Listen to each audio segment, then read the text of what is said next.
గుండె జబ్బులు, షుగర్, ఫెర్టిలిటీతో బాధపడుతున్నారా? RNC super speciality hospital, Chintal, Quthbullapur. Telugu Desam party అధినేత చంద్రబాబు నాయుడు బెయిల్ పిటిషన్ను సవాల్ చేస్తూ ఆంధ్రప్రదేశ్ ప్రభుత్వం మరోసారి సుప్రీంకోర్టును ఆశ్రయించింది. ఇన్నర్ రింగ్ రోడ్డు కేసులో చంద్రబాబుకు ఆంధ్రప్రదేశ్ హైకోర్టు బెయిల్ ఇచ్చింది. అయితే హైకోర్టు ఇచ్చిన బెయిల్ను రద్దు చేయాలంటూ సుప్రీంకోర్టులో ఆంధ్రప్రదేశ్ ప్రభుత్వం పిటిషన్ వేసింది.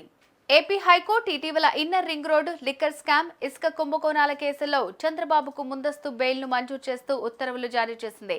స్కిల్ డెవలప్మెంట్ కేసులో చంద్రబాబు జైలుకు వెళ్లిన తర్వాత ఆయనపై వరుసగా ఏపీ సిఐడి కేసులు నమోదు చేసింది. ఈ కేసులన్నిటిలో ఏపీ హైకోర్టు ముందస్తు బెయిల్ మంజూరు చేసింది. అయితే చంద్రబాబు బయట ఉంటే సాక్ష్యాలు తారుమారు చేసే అవకాశం ఉందని ఏపీ ప్రభుత్వం పిటిషన్లో పేర్కొంది. చంద్రబాబు బెయిల్ రద్దు చేయాలంటూ సుప్రీంకోర్టును కోరింది. ఈ నెల 29న ఈ కేసు విచారణకు వచ్చే అవకాశం ఉన్నట్లు తెలుస్తోంది.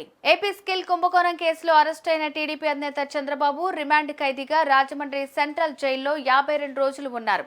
అనంతరం ఆరోగ్య కారణాలతో అంటే కంటి చికిత్స కోసం 4 వారాల మధ్యంతర బెయిల్ పొందారు. ఆ తర్వాత రెగ్యులర్ బెయిల్ పిటిషన్ పై ఏపీ హైకోర్టులో వాదనలు జరిగాయి. రెగ్యులర్ బెయిల్ పిటిషన్ పై విచారణ పూర్తి చేసిన ఏపీ హైకోర్టు తీర్పు రిజర్వ్ చేసింది. అనంతరం తీర్పు వెల్లడించిన ఏపీ హైకోర్టు రెగ్యులర్ బెయిల్ మంజూరు చేసింది. ఇక హైకోర్టు మంజూరు చేసిన బెయిల్ ను సవాల్ చేస్తూ ఏపీ ప్రభుత్వం సుప్రీంకోర్టులో పిటిషన్ దాఖలు చేసింది.